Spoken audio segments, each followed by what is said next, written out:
our brains are functioning at an incredible pace. You can't even imagine the pace at which our brains are functioning.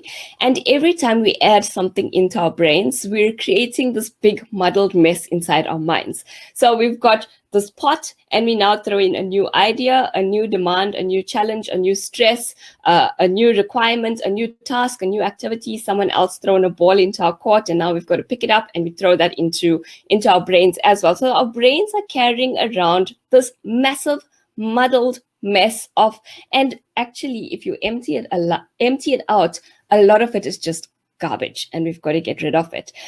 So the clarity that we need from a time perspective is that if our brains are a complete muddled mess, it is impossible to focus on the task at hand.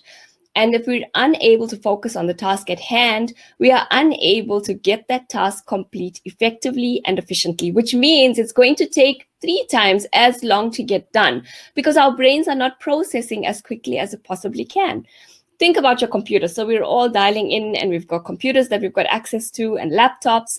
Think about what happens to your computer when you just keep saving documents and videos and images, and then the hard drive just gets completely swamped. What happens with the speed of the processing of your computer? It slows down. Eventually, it might even crash. And that's the burnout that all of us face at some point in the life, where we just adding and adding and adding into our minds, and we're never emptying it out. It becomes like the computer that now just becomes overwhelmed and stressed, and it crashes, and we crash as well. So from a time perspective, if you want to utilize your time effectively, you need to get a whole bunch of clarity going on inside of your own mind. And in order to get that clarity, we need to dump out all of the junk that we've got and we're storing and we're holding on to.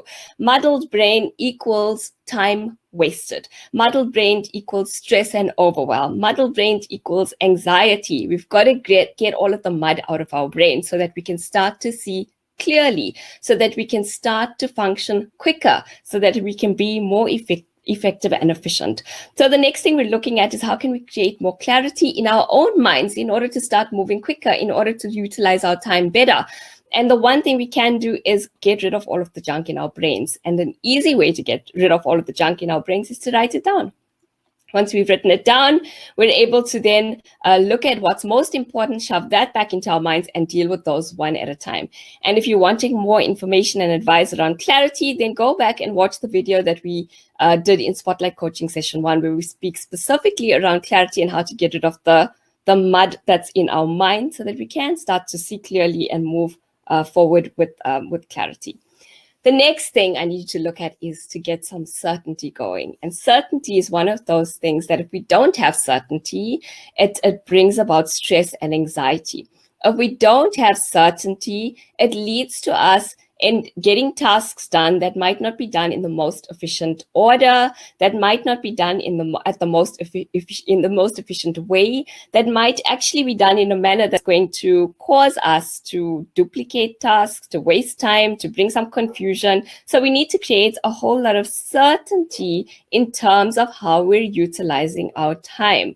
And the way we do that is, so I don't know if any of you utilize to-do lists. And I used to at one stage have to-do lists. But what I would find often is at the end of the day, I might have struck off 5 items of a to-do list, but that to-do list had 25 items on it. And now at the end of the day, I look at it and go, oh my gosh, I have still got 20 items that I'm now carrying forward into my next day. And now I've got to get through this to-do list the next day. But in the next day, there are more items that I'm going to have to get through as well. So if we're utilizing to-do lists, then we've got to question, are to-do lists the most effective ways in order to manage our time? And what I found is much more effective than a to-do list is utilizing a calendar or a planner in order to manage our times. And the reason this is important is if we use a calendar, so I use my Outlook calendar in order to manage my time.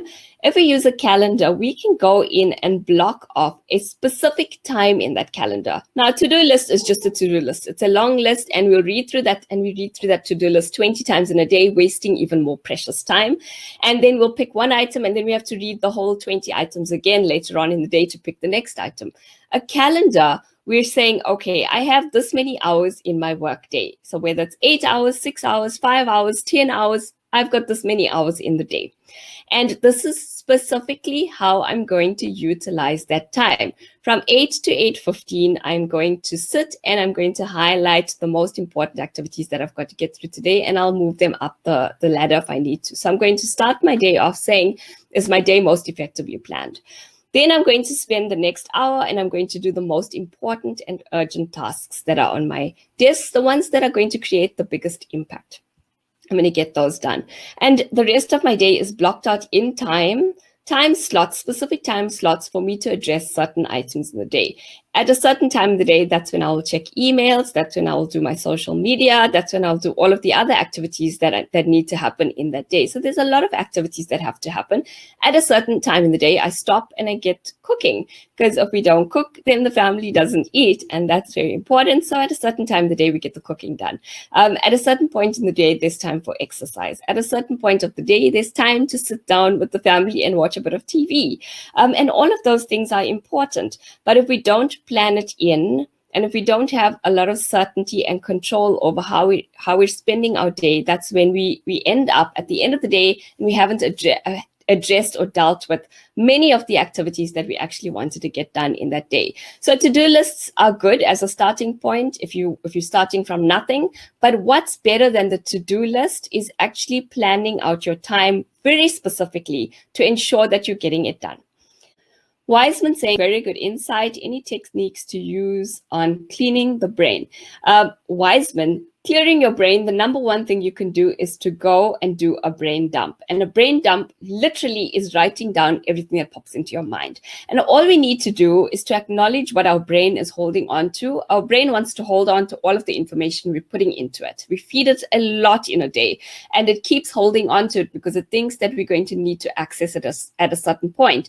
What you want to do is you want to write down all of that information. So you just sit down and write and write and write. Anything that pops into your mind, write it down. So you want to clear out all of the junk in your brain.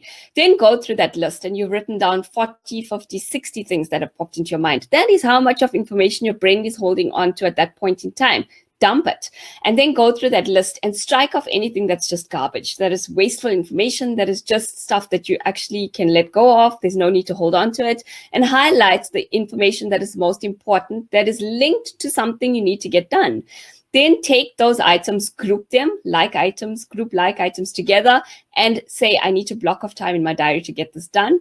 If it's important and if it's urgent. If it is not important or urgent, get rid of it.